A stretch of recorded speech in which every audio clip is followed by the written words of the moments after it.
পৃথিবীর ইতিহাসে এমন কিছু বীর মুসলিম যোদ্ধা রয়েছে যাদের নাম শুনলেই শত্রুরা ভয়ে কাঁপত। এসব মুসলিম যোদ্ধারা তাদের সাহস ও শক্তি দিয়ে সারা পৃথিবীতে ইসলামের আলো ছড়িয়ে দিয়েছে। তারা ছোট ছোট দেশগুলোকে বড় রাজ্যে পরিণত করেছে। আজকে আমরা জানবো ইতিহাসের সবচেয়ে সেরা 15 জন মুসলিম যোদ্ধা সম্পর্কে। যদিও সকলকে সিরিয়াল করা যায় না, তবুও বলার ক্ষেত্রে একটি সিরিয়াল মান্য করা হয়েছে। তো চলুন শুরু করা যাক। সেরা 15 জন মুসলিম যোদ্ধাদের তালিকা 15 নম্বরে রয়েছেন মুঘল সম্রাট আকবর। তার পুরো নাম জালালউদ্দিন মোহাম্মদ আকবর। তিনি মুঘল সাম্রাজ্যের তৃতীয় সম্রাট, যিনি 1556 থেকে 1605 খ্রিস্টাব্দ পর্যন্ত রাজত্ব করেন।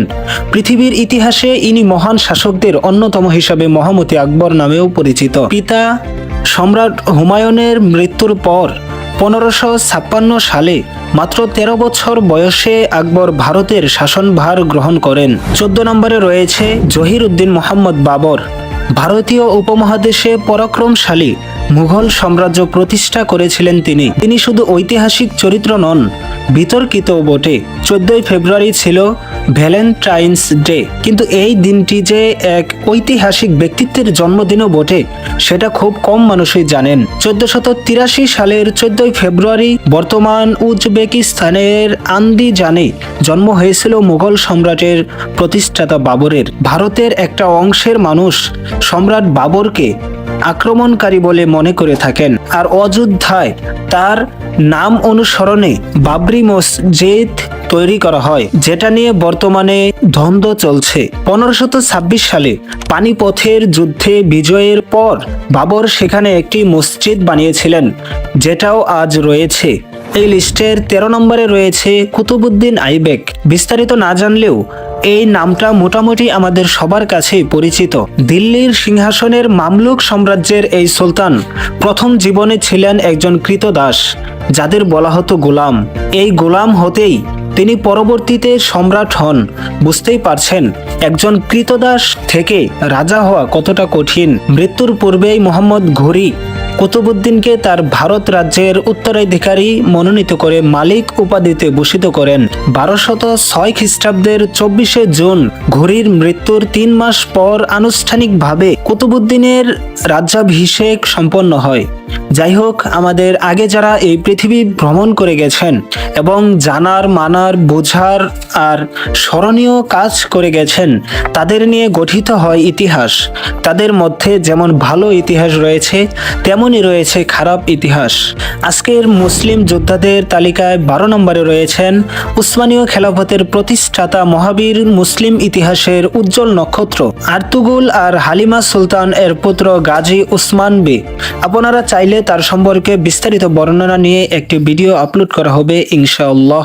সেরা মুসলিম যোদ্ধাদের তালিকায় 11 নম্বরে রয়েছেন খিলজি বংশের দ্বিতীয় শক্তিশালী শাসক আলাউদ্দিন খিলজি। তিনি দিল্লিতে বসে ভারতীয় উপমহাদেশে খিলজি শাসন পরিচালনা করেছেন। একাধারে তিনি ছিলেন একজন দক্ষ প্রশাসক, চৌকস জেনারেল আর দুর্ধর্ষ যোদ্ধা। মৌর্য সম্রাট অশোকের পর তাকেই একমাত্র সম্রাট হিসাবে বিবেচিত করা হয়, যিনি গোটা হিন্দুস্তানকে এক সুতোয় গাঁথতে পেরেছিলেন। আলাউদ্দিন খিলজি ছোটবেলা থেকেই একজন দুর্ধর্ষ যোদ্ধা ছিলেন। তরবারি ও অর্শ দুটো চালানোর ক্ষেত্রেই তিনি ছিলেন সমান দক্ষ। তিনি এত বেশি পরিমাণ শহর আর নগর জয় করেছিলেন যে তাকে সিকান্দার সানি বা দ্বিতীয় আলেকজান্দ্রার উপাধিও দেওয়া হয়েছিল। 10 নম্বরে রয়েছে সুলতান রুকনউদ্দিন বাইবার্স। সহস্র বছরের ইসলামের গৌরবের ইতিহাসে যেসব অকুতোভয় বীরদের নাম আমরা শুনি, তাদের মধ্যে অন্যতম হলেন মিশরের সুলতান রুকনউদ্দিন বাইবার্স আল জাহির, যাকে বলা হয় মামলুক সালতানাতের আক্ষরিক প্রতিষ্ঠাতা। নীল চোখের অধিকারী সেই বালককে 8 বছর বয়সে বিক্রির জন্য নিয়ে যাওয়া হয় দামেস্কের বাজারে। আলাউদ্দিন আল তাকিন নামের এক ব্যক্তি মাত্র 800 দিরহামের বিনিময়ে বাইবার্সকে ক্রীতদাস হিসাবে ক্রয় করেন। 1977 সালে দামেস্কে মৃত্যুবরণ করা সুলতান রুকনউদ্দিন বাইবার্স আল জাহির ইসলামের ইতিহাসে এক অনুপ্রেরণার নাম। সেরা 15 জন যোদ্ধাদের লিস্টে 9 নম্বরে রয়েছেন শহীদ টিপু সুলতান। টিপু সুলতান ছিলেন উপমহাদেশের মহীশূর রাজ্যের শাসক। এর পাশাপাশি তিনি একজন আলেমে দ্বীন ছিলেন। তার সাহসিকতা ও বীরত্ব ইতিহাসের পাতায় স্থান করে নিয়েছে। আজীবন সে ইংরেজ বেনিয়াদের বিরুদ্ধে যুদ্ধ করেছেন, আর তারাই তাকে শেরে মহীশূর বলে খেতাব দিয়েছেন। টিপু সুলতান ছোটবেলায় সিংহ নিয়ে খেলা করতেন। তাকে নিয়ে পরবর্তীতে ইনশাআল্লাহ একটি ভিডিও আপলোড করা হবে। বীর যোদ্ধাদের তালিকায় ৮ নম্বরে রয়েছেন আর্তুগুল গাজী। ইতিহাসের মুসলিম যোদ্ধাদের তালিকায় ৮ নম্বরে রয়েছেন আর্তুগুল গাজী। তাকে চিনে না এমন লোক খুব কমই রয়েছে। তিনি উসমানীয় সাম্রাজ্যের প্রতিষ্ঠাতা, প্রথম উসমানের পিতা। তাকে নিয়ে বর্তমানে সিরিজ চলতেছে। তাকে নিয়ে নতুন করে কিছু বলার নেই। এই তালিকায় ৭ নম্বরে রয়েছে সুলতান মাহমুদ গজনবী। তিনি ১৭ বার ভারতে অভিযান পরিচালনা করেন এবং প্রত্যেকটি যুদ্ধে বিজয়ী হন। তার ১৬ নম্বর অভিযান ছিল সোমনাথ মন্দির আক্রমণ এবং এখান থেকে তিনি ২ কোটি স্বর্ণমুদ্রা সহ প্রচুর ধন সম্পদ পান। তিনি ইসলামের বীর যোদ্ধাদের মধ্যে অন্যতম। এই তালিকায় ৬ নম্বরে রয়েছেন মুহাম্মদ বিন কাসিম। ৭১২ সালে মাত্র ১৭ বছর বয়সে তৎকালীন রাজা দহিরকে পরাজিত করে সিন্ধু জয় করেন। তারপর সিন্ধু ইসলামী খেলাফতের অংশ হয়। পরাজিত হওয়ার পর রাজা দহিরের শিরচ্ছেদ করা হয় এবং তার মাথা বসরার গভর্নর হাজ্জাজ বিন ইউসুফের কাছে পাঠানো হয়। আমি জীবনে অনেকের জীবনী পড়েছি, কিন্তু যখন এই মুহাম্মদ বিন কাসিমের জীবনী অধ্যয়ন করলাম তখন আমি কান্না ধরে রাখতে পারিনি। সেরা ১৫ জন যোদ্ধার তালিকায় ৫ নম্বরে রয়েছেন তারিক বিন জিয়াদ।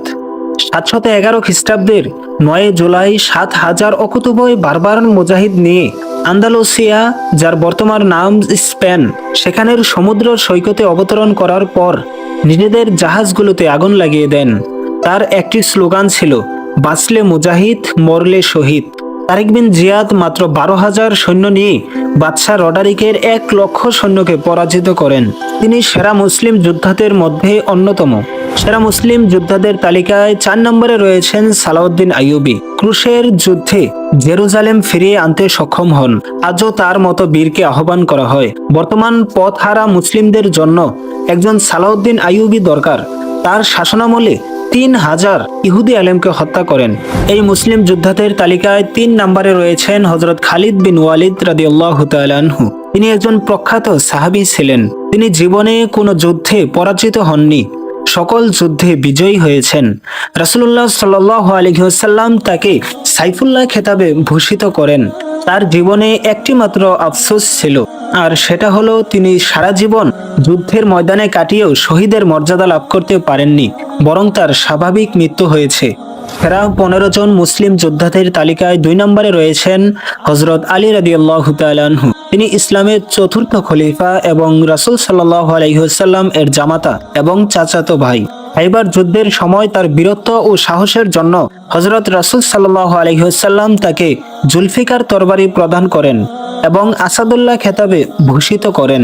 সেরা ১৫ জন মুসলিম যোদ্ধাদের তালিকায় ১ নম্বরে রয়েছেন হযরত উমরে ফারুক রাদিয়াল্লাহু তাআলা আনহু। তিনি ইসলামের দ্বিতীয় খলিফা ছিলেন। তার শাসনামলে মানুষজন একেবারে নিরাপদ ছিল। তিনি অর্ধজাহানের খলিফা ছিলেন, যা উম্মতে মুহাম্মাদের ইতিহাসে আর কেউ হতে পারেনি। তার শাসনামলে ধনী গরিব সবাই সমান ছিল। তার আচরণ ছিল একেবারে কোমল, কিন্তু তার শাসন ছিল অত্যন্ত কঠোর। হযরত রাসূল সাল্লাল্লাহু আলাইহি ওয়াসাল্লাম তার ব্যাপারে বলেছেন, আমার পরে যদি কাউকে নবী বানানো হতো তাহলে উমর নবী হতো।